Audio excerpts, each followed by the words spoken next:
दोस्तों, आज की सबसे बड़ी और बेहद महत्वपूर्ण खबर झारखंड के 65,000 पारा शिक्षकों को वेतनमान और स्थायीकरण का निर्णय की खबर है। दोस्तों, झारखंड के 65,000 पारा शिक्षक होंगे अस्थायी। शिक्षा मंत्री श्री जगन्नाथ महतो की अध्यक्षता में उच्च स्तरीय कमेटी की हुई बैठक में इस पर सहमति बनी है। अब इसे कैबिनेट में पास किया जाएगा। दोस्तों, शिक्षा मंत्री के साथ वार्ता में इन बिंदुओं पर सहमति बनी है। टेट पास पारा शिक्षकों को सीधा वेतनमान मिलेगा। जी हाँ, बाकी बचे पारा शिक्षकों को सीमित परीक्षा से गुजरना होगा। 3 बार मौका मिलेगा। परीक्षा 100 नंबर का होगा, जिसमें 33 अंक लाना होगा। फेल होने पर भी पारा शिक्षक बने रहेंगे और पास होने पर वेतन मान दिया जाएगा। साथ ही टेट की विसंगति दूर होगी और उन्हें भी मिलेगा वेतनमान। 1 से 5 के लिए सिर्फ 1 पत्र का आकलन परीक्षा देना होगा। वहीं 6 से 8 के लिए 2 पत्रों का आकलन परीक्षा देना होगा। आकलन परीक्षा 2 महीने के अंदर होगा। टेट पास को 1 अप्रैल से वेतनमान मिलेगा। साथ ही एनसी और नौडीहा छतरपुर के पारा शिक्षकों का बकाया मानदेय जल्द देने पर सहमति बनी है। दोस्तों, अगर आप पारा शिक्षक हैं या उनका समर्थन करते हैं तो एक लाइक जरूर दीजिएगा। खबर है, झारखंड सरकार श्रमिकों को बाहर भेजने के लिए करेगी MOU। जी हाँ, श्रमिकों को झारखंड से बाहर भेजने के लिए झारखंड सरकार MOU करेगी। श्रम नियोजन एवं प्रशिक्षण विभाग और सीमा सड़क संगठन यानी BRO इसके लिए MOU पर हस्ताक्षर करेंगे। राष्ट्रीय सुरक्षा और मजदूरों के हितों को ध्यान में रखते हुए मुख्यमंत्री हेमंत सोरेन ने अनुमति दे दी है। यह पहला मौका है जब BRO किसी राज्य के श्रमिकों को ले जाने के लिए वहां की सरकार से MOU करने जा रही है। BRO के लिखित आश्वासन के अनुसार मजदूरों को प्रति माह 18,000 रुपये से 26,000 रुपये तक भुगतान होगा। यह राशि उनके बैंक खातों में भेजी जाएगी। इसके अलावा चिकित्सा, परिवहन समेत अन्य सुविधाएं भी मजदूरों को उपलब्ध कराई जाएंगी। उल्लेखनीय है कि 1970 के दशक से झारखंड के मजदूर साल में 2 बार लेह, लद्दाख व हिमाचल प्रदेश में सीमा पर बनने वाली सड़कों में काम करने जाते हैं। खबर है, दक्षिण पश्चिम मानसून आगे बढ़ा। बिहार, झारखंड समेत देश के पूरे देश के मौसम का हाल। खबर आ रही है स्काई मेट वेदर के अनुसार एक चक्रवाती हवाओं का क्षेत्र उत्तरी पंजाब के ऊपर बना हुआ है। गुजरात के ऊपर भी एक चक्रवाती हवाओं का क्षेत्र बना हुआ है।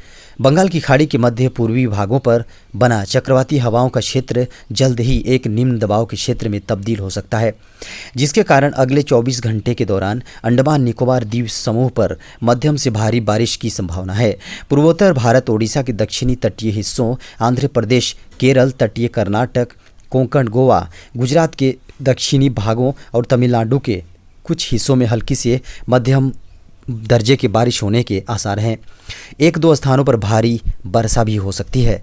आंतरिक कर्नाटक, रायलसीमा, तेलंगाना, छत्तीसगढ़ के कुछ हिस्सों, पूर्वी मध्य प्रदेश, गंगेय पश्चिम बंगाल और उप हिमालयी पश्चिम बंगाल तथा सिक्किम में हल्की बारिश से मध्यम बारिश का अनुमान है।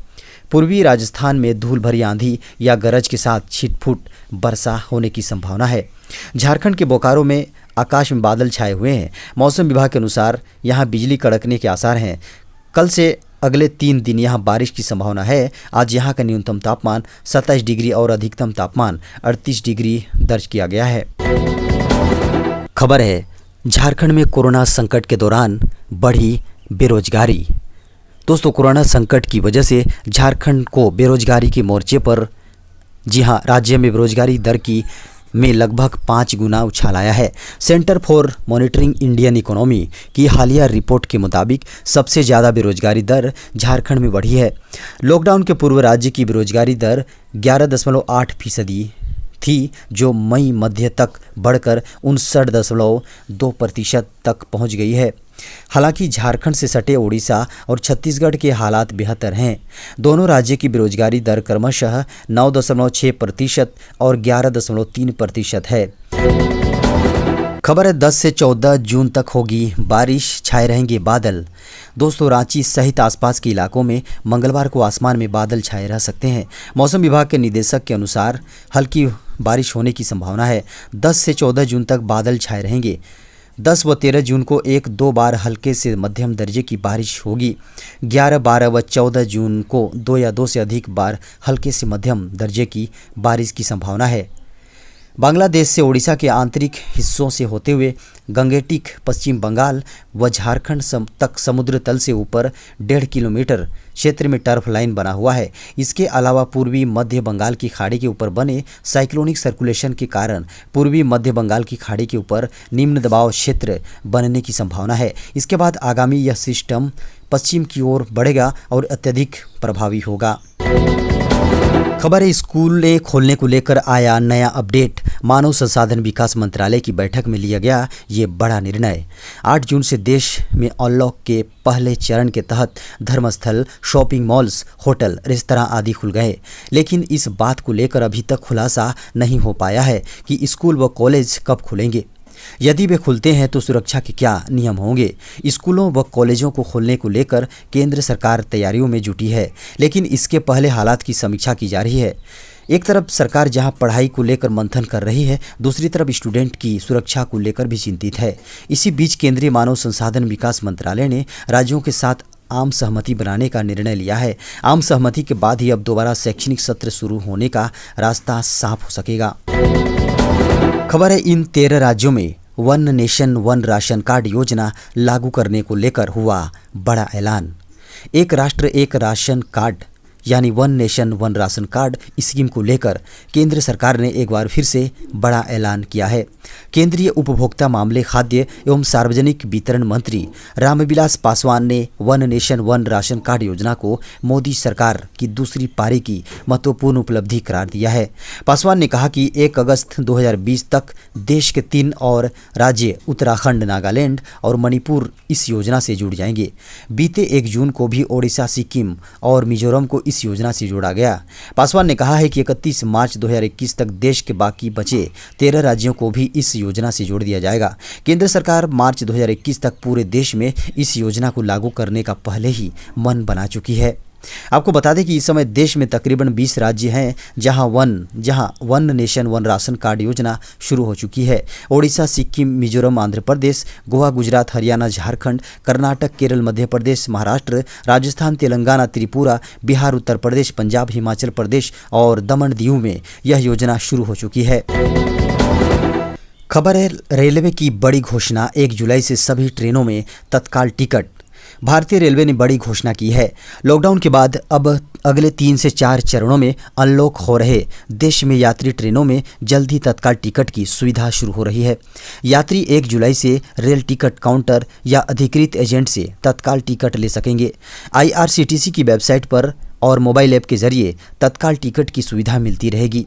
इमरजेंसी यानी आपात स्थिति में यात्रा करने वाले यात्रियों के लिए सहूलियत भरी खबर है। आगामी 1 जुलाई से देश भर में चल रहे 200 स्पेशल ट्रेनों के लिए तत्काल टिकटों की सुविधा मिलने लगेगी। यात्री 1 दिन पहले रेलवे काउंटर या अधिकृत एजेंट से तत्काल टिकट खरीद सकते हैं। खबर है, केंद्र सरकार ने अपने कर्मचारियों के लिए जारी किए दिशा निर्देश। अब करना होगा इन नियमों का पालन। दोस्तों, खबर आ रही है, कोरोना वायरस का खतरा अभी देश पर मंडरा रहा है। इसी के चलते केंद्र सरकार ने अपने कर्मचारियों के कार्यालय आने के बारे में नए दिशा निर्देश जारी किए हैं। सरकारी कार्यालयों में कोरोना पॉजिटिव मामले लगातार बढ़ने के बाद ये कदम उठाया गया है। सरकार के नए दिशा निर्देश में अब केवल उन कर्मचारियों को कार्यालय आने को कहा जिन्हें कोई लक्षण नहीं है। अगर सर्दी, खांसी या बुखार है तो घर पर ही रहने को कहा गया है। कंटेनमेंट जोन में रह रहे सरकारी अधिकारी और कर्मचारी घर से ही काम करेंगे। एक दिन में 20 से अधिक अधिकारी कर्मचारी काम नहीं करेंगे। अगर एक केबिन में 2 अधिकारी हैं तो वे एक दिन छोड़ कर आएंगे। पूरे समय मास्क लगाना अनिवार्य होगा। जो नहीं लगाएंगे उनके खिलाफ अनुशासनात्मक कार्रवाई होगी। सोशल डिस्टेंसिंग बनाकर रखें। अधिकारी अपने कंप्यूटर आदि की खुद ही सफाई करेंगे। जहां तक संभव हो आमने सामने की बैठक से बचा जाए। खबर है, सुप्रीम कोर्ट ने केंद्र और राज्यों से कहा 15 दिन में घर भेजे जाएं सभी प्रवासी श्रमिक, दिया जाए रोजगार। दोस्तों, सुप्रीम कोर्ट ने प्रवासी मजदूरों को लेकर मंगलवार को अहम फैसला सुनाया। अपने इस फैसले में सुप्रीम कोर्ट ने अहम आदेश सुनाते हुए कहा कि जो मजदूर वापस जाना चाहते हैं उन्हें 15 दिन में वापस भेजा जाए। साथ ही कोर्ट ने केंद्र से श्रमिकों के लिए अतिरिक्त ट्रेनें चलाने के लिए भी कहा गया है।